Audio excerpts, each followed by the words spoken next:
2 को, जो full suspense adventure mystery से भरा हुआ है। क्या इस बार भी स्क्विड गेम का विनर जी होन गेम को जीत पाएगा? आखिर क्यों दोबारा जी होन गेम खेलने गया और इसने जीते हुए पैसों को किस काम में लगाया? क्या इस बार भी सेम रूल और सेम खतरा है या कुछ अलग है? चलिए जानने की कोशिश करते हैं। दोस्तों, कहानी की शुरुआत होती है जी हुन से, जो कि पहले सीजन का विनर रह चुका है और इसने ही सारे पैसे भी जीते थे। जी हुन एयरपोर्ट पर कॉल के जरिए फ्रंटमैन से बात कर रहा था, जहां फ्रंटमैन इससे कहता है कि तुम्हारा यहाँ कोई नहीं बचा है, इसलिए तुम अपनी बेटी के पास चले जाओ और अगर अभी नहीं गए तो तुम्हें पछताना होगा। जी हुन फ्रंटमैन से कहता है कि तुम जहाँ कहीं भी छुपे हो, मैं तुम्हें ढूंढ निकालूंगा। जी हुन अब अपनी बेटी के पास ना जाकर इसकी तलाश में जुट जाता है और सबसे पहले अपनी बॉडी को चेक करके ट्रैकर का पता लगाता है, जिससे फ्रंटमैन इसे ट्रैक कर रहा था और जी हुन को ये ट्रैकर अपने कान के पीछे मिल भी जाता है। इसके बाद हम जून हो को देखते हैं, जो कि फ्रंटमैन का भाई था। इसे काफी समय के बाद अब होश आया था और इस हालत का जिम्मेदार भी इसी का भाई फ्रंटमैन ही था। और फिर कहानी 2 साल बाद की दिखाई जाती है, जहाँ जून हो अपने सीनियर को उस गेम और उस आइलैंड के बारे में बताता है, लेकिन सीनियर के साथ साथ कोई भी इस पर यकीन नहीं करता, क्योंकि न तो किसी को आइलैंड मिला था और न ही गेम से जुड़ा कोई क्लू। लेकिन ये आदमी जून हो की बात को सच मानता है और इसका नाम था कैप्टन पार्क। इसी ने अटैक के दौरान जुन हो की जान भी बचाई थी। जुन हो पार्क के साथ मिलकर उसी आइलैंड की तलाश में लगा रहता है, लेकिन 1.5 साल बीत जाने के बाद भी हाथ खाली ही होते हैं। पार्क भी अब आइलैंड ढूंढने से इनकार कर देता है। इधर हम जी होन को देखते हैं, जो कि सेल्समैन को काफी समय से ढूंढ रहा था। ये वही सेल्समैन था जिसने गेम के सभी प्लेयर्स को इकट्ठा किया था। जी होन सेल्समैन को ढूंढने के लिए मिस्टर किम नाम के एक आदमी को भी हायर करता है। पिछले 2 साल से जी होन सेल्समैन के पीछे पड़ा था। इसको जो पैसा गेमिंग से मिला था वो इसने इसी को ढूंढने में लगा दिए थे। कई गुंडों को हायर किया था। लाख कोशिशों के बाद भी किसी को भी सेल्समैन का पता नहीं चलता। लेकिन एक दिन मिस्टर किम अपने एक साथी के साथ होता है और तभी इसे सेल्समैन नजर आ जाता है। मिस्टर किम तुरंत ये खबर जी होन को देता है। जी होन के आर्डर पर ये दोनों सेल्समैन का पीछा करते हैं, पर सेल्समैन को नुकसान पहुंचाने से पहले ही वो उन दोनों को पकड़ लेता है। जुन हो, जो कि पुलिस डिपार्टमेंट में था, कि जी हुन से फास्ट ड्राइविंग की वजह से फाइन लेता है, लेकिन जब इसका नाम पढ़ता है तो इसे याद आता है कि ये जी हुन से पहले भी मिला है। जब तक जी हुन लोकेशन पर पहुंचता है तब तक सेल्समैन दोनों को लेकर यहाँ से भाग जाता है। सेल्समैन इन दोनों को रॉक पेपर सीजर गेम खेलने को कहता है और जब मिस्टर किम हार जाता है तो सेल्समैन इसे शूट कर मार देता है। इधर जून हो जी हुन की डिटेल्स निकलवाता है और इसे पता चलता है कि ये दोनों गेम में मिले थे। इसके बाद जून हो एक ऑफिस में पहुंचता है, जहां इसे सेल्समैन का पुतला और गेम कार्ड मिलता है। साथ ही जी हुन का होटल एड्रेस भी होता है। जी हुन जब होटल रूम में जाता है तो वहां सेल्समैन होता है, जो जी हुन से कहता है कि तुम्हें अपनी बेटी के पास चले जाना चाहिए था, लेकिन जी हुन कहता है कि मैं इस गेम को हमेशा के लिए बंद करवाऊंगा। जी हुन सेल्समैन से गेम ओनर के बारे में पूछता है, लेकिन ये नहीं बताता, बल्कि ये रिवील करता है कि वो भी पहले एक प्लेयर ही था और इसने अपने फादर को भी मारा था, लेकिन अफसोस बिल्कुल नहीं हुआ। सेल्समैन जी हुन के साथ गेम खेलता है और बंदूक में एक गोली डालता है और बारी बारी से शूट करने को कहता है। सेल्समैन को लगता था कि जी हुन गेम जीतने के लायक नहीं था, लेकिन जल्द ही जी हुन खुद को प्रूव कर दिखाता है। गेम स्टार्ट होता है और दोनों अपनी अपनी टर्न पर खुद को शूट करते हैं, पर गोली नहीं चलती। जी हुन बच जाता है और आखिर में सेल्समैन की टर्न होती है। सेल्समैन जानता था कि अब वो यकीनन मारा जाएगा, इसलिए ये खुद को शूट कर यहीं खत्म कर देता है। इधर जून हो होटल एड्रेस लेकर होटल के हर कमरे को चेक करता है और एक रूम में इसे मिस्टर किम का साथी मिलता है, जो बंधा हुआ था। जून हो इससे जी हुन के बारे में पूछता है, जिस पर ये 410 रूम नंबर बताता है। वहीं जी हुन को सेल्समैन की पॉकेट से एक कार्ड मिलता है, जिसमें सेल्समैन 4 दिन बाद फ्रंटमैन से मिलने वाला था। इतने में ही जून हो यहाँ आकर जी हुन पर बंदूक तान देता है, पर मिस्टर किम का साथी पीछे से आकर जून हो पर अटैक कर इसे बेहोश कर देता है। जब जून हो को होश आता है तो ये जी हुन को बताता है कि मैं भी उस गेम में अपने भाई को ढूंढने गया था और मैंने तुमसे अपने भाई इन हो का भी पूछा था, लेकिन अब भी जी हुन को कुछ याद नहीं आता। जून हो बताता है कि सेल्समैन ही प्लेयर्स चुनता था। यहाँ दोनों का मकसद फ्रंटमैन तक पहुंचकर इस गेम को बंद करना था, इसलिए जून हो कुछ वीआईपी लोगों के बारे में बताता है जो कि उस गेम का ही हिस्सा थे, लेकिन वो भी इन दोनों की तरह उन लोगों की मौत को नहीं भूल पा रहे थे। इसलिए जून हो उनकी हेल्प लेने को कहता है। जी हुन भी इसके लिए राजी हो जाता है और ये जून हो और किम के साथी को अपने हथियारों का जखीरा दिखाता है, जो ये काफी टाइम से जमा कर रहा था। इसके बाद हम नो यूल नाम की लड़की को देखते हैं, जो कि टेडी टॉय बनने का काम करती थी। एक बच्ची कैंडी के लिए इसे थैंक्स बोलती है। नो यूल को जब पता चलता है कि इस बच्ची को कैंसर है और इसके फादर पेंटिंग बनाकर इलाज करा रहे हैं तो इसको काफी दुख होता है। इधर डिटेक्टिव जी हून को बताता है कि उसने कैंग और उसकी माँ बे को ढूंढ निकाला है जो कि नॉर्थ कोरिया की एक जेल में है। कुछ देर में डिटेक्टिव के पास नोयुअल भी अपनी बेटी के लिए आती है, लेकिन डिटेक्टिव कहता है कि नॉर्थ कोरिया में भी उसकी बेटी नहीं मिली। नोयुअल पैसे देकर दोबारा उसे ढूंढने के लिए कहती है। यहाँ हमें पता चलता है कि नोयुअल ने अपने देश के सैनिकों को मारा था और अपनी जान बचाने के लिए ये अपनी बेटी और हस्बैंड को छोड़कर यहाँ आ गई। नोयुअल जब अपनी फैमिली फोटो देख रही होती है तो एक आदमी आकर इसे गेम कार्ड दे जाता है। अगले दिन जब नोयुअल अपने काम से जा रही होती है तो इसे रास्ते में वहीं बची दिखती है जिसको कैंसर है और अब इसे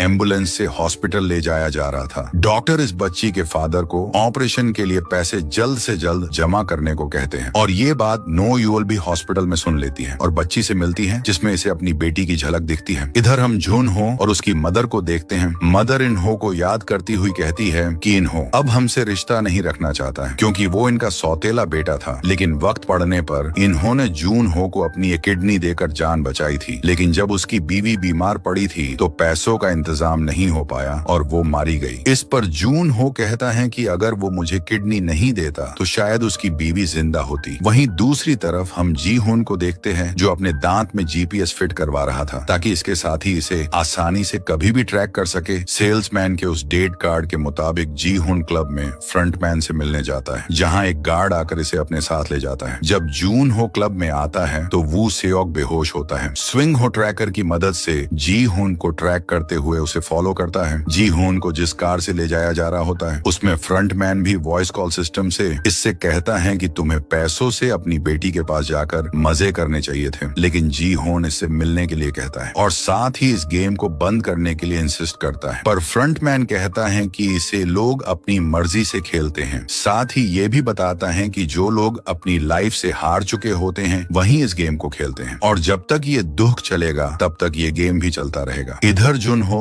लगातार जी हुन की गाड़ी को फॉलो करता रहता है, लेकिन कुछ स्नाइपर्स गाड़ी पर अटैक कर उसे रोकने की कोशिश करते हैं। फ्रंटमैन भी जानता था कि जुन हो जी हुन को फॉलो कर रहा है, इसलिए ये कहता है कि तुम्हारी टीम मेरा कुछ नहीं कर पाएगी। ये सुन जी हुन कहता है कि मैं फिर से इस गेम को खेलना चाहता हूँ और इस बार ये साबित करके दिखाऊंगा कि ये दुनिया अच्छी है और मैं अंदर जाकर खुद इस गेम को बंद करूंगा। जी हुन की ये बात फ्रंटमैन भी मान जाता है। तभी एक गैस लीक की जाती है जिसके नशे में जी हुन बेहोश हो जाता है और अब हम देखते हैं कि इसी गाड़ी में फ्रंटमैन ड्राइवर के साथ बैठा हुआ था। इधर नोयुअल कंटेनर के रूम नंबर 11 के अंदर जाती है और यहाँ खुलासा होता है कि नोयुअल भी फ्रंटमैन की गार्ड है। जी हुन के गायब होने के बाद जून हो और इसके आदमी काफी परेशान होते हैं और ये लोग अंदाजा लगाते हैं कि जरूर फ्रंटमैन उसे गेम खिलाने के लिए उसी आइलैंड पर लेकर गया होगा, इसीलिए ये लोग भी आइलैंड की तरफ निकल पड़ते हैं। जी हुन की जब आंख खुलती है तो वो गेम वाली जगह पर होता है और उसका नंबर था 456 यानी पहले सीजन वाला। यहाँ काफी सारे प्लेयर्स थे जिनमें एक माँ बेटा भी था। बेटा जुए की वजह से कर्जदार हो गया था, इसलिए माँ उसके लिए बिन बताए पैसे लेने के लिए यहाँ आई थी। वहीं एक कपल भी आया था, जुन ही और ली एक यूट्यूबर था, लेकिन इसने क्रिप्टो में काफी लोगों के पैसे डुबा दिए थे और फिर इसने जुन ही को भी 9 महीने की प्रेगनेंसी की कंडीशन में छोड़ दिया। जुन ही यहाँ इसलिए आई थी ताकि जीत कर मिले पैसों से अपने बच्चे को पाल सके। इनमें एक फेमस रैपर थेनोस भी होता है। सभी प्लेयर्स को इकट्ठा कर गार्ड्स बताते हैं कि 6 दिन में 6 गेम इन्हें जीतने होंगे और विनर को 45 मिलियन वॉन दिए जाएंगे। हर एक गेम के बाद वोटिंग होगी जिसमें गेम को कंटिन्यू रखना है या नहीं, इसका फैसला प्लेयर्स वोटिंग से करेंगे। अगर प्लेयर्स मना करते हैं तो जीते हुए पैसे सबको इक्वल बांट दिए जाएंगे। फॉर्म फिल करने के बाद सबको पहले गेम के लिए ग्राउंड में ले जाया जाता है। यहीं जी हुन को अपना पुराना दोस्त जंग भी मिलता है। ये गेम रेड लाइट और ग्रीन लाइट का था। इसी बीच जी हुन को पता चलता है कि उसके दांत में से ट्रैकर निकाल दिया गया है। इधर जुन हो जब ट्रैक करते हुए लोकेशन तक पहुंचता है तो खुलासा होता है कि जी हुन का ट्रैकर मछली के खाने में लगा था। गेम स्टार्ट होते ही जी हुन सबको अपने साथ आगे लेकर बढ़ता है। तभी एक लड़की मूव होती है और मारी जाती है। डर कर सब लोग भागने लगते हैं और कई मारे जाते हैं। जी हुन सबको एक जगह खड़े रहने के लिए कहता है। नोयुअल ही सबको शूट कर रही थी और इस गेम में इसके फादर भी थे। जी हुन गेम की लाइन क्रॉस कर बच जाता है। गेम खत्म होने के बाद 365 प्लेयर्स बचते हैं। सबको इनके जीते हुए पैसे दिखाए जाते हैं और साथ ही गेम कंटिन्यू करना है या नहीं, इसकी वोटिंग भी होती है। लेकिन मैक्सिमम लोगों को 24 मिलियन वॉन जितना अमाउंट काफी कम लगता है क्योंकि इनका कर्जा ज्यादा था, इसलिए ये गेम को कंटिन्यू करने का फैसला करते हैं। लेकिन जी हुन इन लोगों को समझाता है कि इन पैसों के लालच में सब मारे जाएंगे। मैं पहले भी ये गेम खेल चुका हूँ, मुझे सब पता है। थेनोस और बाकी लोग ये सुन कहते हैं कि अगर तुम पहले जीत चुके हो तो फिर हमारी मदद क्यों नहीं करते। वोटिंग फिर से शुरू होती है और टाई हो जाती है, लेकिन प्लेयर नंबर 1 आकर कंटिन्यू पर वोट करता है और ये प्लेयर कोई और नहीं बल्कि इनहो ही था। जी हुन को समझ नहीं आता कि वो लोगों को इस गेम से कैसे बचाए। तभी यहाँ इनहो आ जाता है और कहता है कि तुम हमारी मदद करो, और तुम पर भरोसा करके ही मैंने गेम कंटिन्यू किया है। इनहो नेक्स्ट गेम पूछता है, जिस पर जी हुन कहता है पिछली बार डालगोना गेम खेला गया था। इसी बीच एक लड़का आकर जी हुन की टीम में शामिल होने के लिए कहता है। इधर थैनोस ली से अपने क्रिप्टो में गवाए हुए पैसे मांगता है और इसी बात को लेकर दोनों लड़ने लगते हैं। लेकिन तभी इनहो आकर थैनोस को रोकने के लिए उसे खूब मारता है और सब लोग इनहो से बहुत खुश होते हैं। रात में इनहो जी हुन के पास आता है और इसे अपनी सिचुएशन बताता है और कहता है कि ये प्लेटफॉर्म मेरे पैसों की आखिरी होप है। इन्हीं पैसों से मैं अपनी प्रेग्नेंट वाइफ और होने वाले बच्चे को एक नई जिंदगी दे सकता हूँ। इसके बाद हम गार्ड्स को देखते हैं जो प्लेयर्स की डेड बॉडी से ऑर्गन्स निकाल रहे थे, लेकिन इन्हें ज्यादा कुछ नहीं मिलता क्योंकि नो यूल ने इन सब के सर पर गोली मारी थी, जिससे ये तुरंत मर गए और ऑर्गन जल्दी खराब हो गए। ये लोग नो यूल की शिकायत अपने मास्क मैन से करते हैं। मास्क मैन नो यूल से इस हरकत की वजह पूछता है और कहता है कि जब मैंने तुम्हें देखा था तब तुम एक गंदे से हॉस्पिटल में मरने ही वाली थी, लेकिन मैंने तुम्हें बचाया। लेकिन अब तुम ध्यान रखना। इस पर नो यूल कहती है कि मेरा काम हारे हुए लोगों को जिंदगी से छुटकारा दिलाना है। इस पर मास्क मैन इसे रूल्स फॉलो करने को कहता है और नो यूल चली जाती है। इधर जुन हो उसकी अपनी टीम जी हुन के लिए काफी परेशान होती है। ये लोग 2 टीम बनाकर आइलैंड को ढूंढने का फैसला करते हैं। इसके बाद सभी प्लेयर्स को दूसरा गेम खिलाने के लिए एक ग्राउंड में लाया जाता है। ये डलगोना गेम नहीं था बल्कि ये 6 लेगेड पेंटालोन था। इसलिए कुछ लोग जी हुन पर गुस्सा करते हैं और कहते हैं कि तुमने हमसे झूठ कहा था। पर इनहो आकर सबको शांत करता है और कहता है मुझे जी हुन पर भरोसा है। 10 मीटर के डिस्टेंस पर 5-6 लोगों का ग्रुप बनाकर गेम स्टार्ट होता है, जिसमें 5 मिनी गेम्स थे और हर गेम को जीतकर ही ये नेक्स्ट गेम के लिए क्वालिफाई होंगे। ये गेम इन्हें 5 मिनट में जीतना था और फिर फिनिश लाइन तक जाना था, लेकिन वहां तक पहुंचना आसान नहीं था क्योंकि 5 लोगों के एक ग्रुप के पैर बांधकर इन्हें साथ में दौड़ना और खेलना था। ली अपनी वाइफ जॉन ही से साथ खेलने को कहता है, पर जॉन ही मना कर देती है और जी हुन की टीम में शामिल हो जाती है। कई लोग मारे जाते हैं और लास्ट में 2 टीम्स बचती हैं, जिनमें जी हुन की टीम भी थी। जुन ही इजीली दागची गेम को जीत जाती है और इसी तरह बाकी के 4 टीम मेंबर्स भी एक-एक गेम को पार कर लेते हैं और टाइम से पहले फिनिश लाइन के दूसरी तरफ पहुंच जाते हैं। इधर नो यूल के पीछे पीछे 2 गार्ड उसके कमरे में आकर उसे धमकाते हुए इसके चेहरे पर कट बनाने लगते हैं। नो यूल इनका सामना करने की कोशिश करती है पर नहीं कर पाती। ये दोनों इसे दखल ना देने के लिए वार्न करते हैं। इसके बाद वोटिंग का टाइम आता है, जिसमें गार्ड्स बताते हैं कि 110 प्लेयर्स की डेथ के बाद अब 255 प्लेयर्स बचे हैं और यही गेम खत्म करने पर सबको 34 मिलियन वोन दिए जाएंगे। वोटिंग शुरू होती है और इनहो सबसे घर चलने को कहता है, पर ज्यादातर वोट गेम कंटिन्यू के लिए आते हैं और फिर से गेम स्टार्ट हो जाता है। जी हुन के दोस्त जंग ने भी कंटिन्यू के लिए वोट किया था, इसलिए जी हुन इससे गुस्सा होता है। लेकिन जंग अपनी मजबूरी बताता है कि अगर मैंने कर्जदारों को पैसे नहीं दिए तो फैमिली मारी जाएगी। जी हुन सब लोगों को बारी बारी से रात में पहरा देने के लिए कहता है क्योंकि यहाँ पैसों के लिए लोग एक दूसरे को भी मार देते हैं और इसे गेम का हिस्सा मानकर गार्ड्स भी नहीं रोकते। अगले दिन सब प्लेयर्स को एक बड़े से हॉल में टेरसा गेम खेलने के लिए लाया जाता है, जिसके बीच एक गोल घेरा बना था। इस गेम का नाम था मिंगल। इस सर्किल के घूमने पर 1 नंबर दिया जाएगा और प्लेयर्स को अपनी टीम बनाकर रूम में बंद होना होगा। जो बाहर रह गए वो मारे जाएंगे। गेम शुरू होता है और नंबर मिलता है 10। जी हुन टीम बनाकर दूसरी टीम के साथ रूम में पहुंच जाता है। दूसरे राउंड में नंबर 4 आता है। इनहो खुद बाहर रुक कर अपनी टीम के 4 लोगों को रूम में भेज देता है। जी हुन जब इनहो को देखता है तो भी जीत गया होता है। नेक्स्ट राउंड में नंबर 3 आता है। इनहो और जी हुन बाकी 3 लोगों को अंदर भेज देते हैं। फाइनल राउंड में सिर्फ 126 लोग बचते हैं, जबकि रूम सिर्फ 50 थे। इसलिए जी हुन कहता है कि अब नंबर 2 आएगा और ऐसा ही होता है। नंबर 2 के आते ही सब रूम में भागते हैं। इनहो और जी हुन जब रूम में आते हैं तो यहाँ पहले से मौजूद शख्स को देख इनहो इसे मार देता है, वरना ये तीनों मारे जाते। इसके बाद वोटिंग का टाइम आता है और गार्ड्स अनाउंस करते हैं कि अब सिर्फ 100 लोग जिंदा हैं, जिन्हें गेम खत्म करने पर 365 मिलियन वोन दिए जाएंगे। वोटिंग स्टार्ट होती है पर लास्ट में टाई हो जाता है। ये देख गार्ड्स कल वोटिंग कंटिन्यू करने के लिए कहकर यहाँ से चले जाते हैं। इधर जुन हो अपनी टीम के साथ आइलैंड की खोज में लगा होता है। तभी इसे एक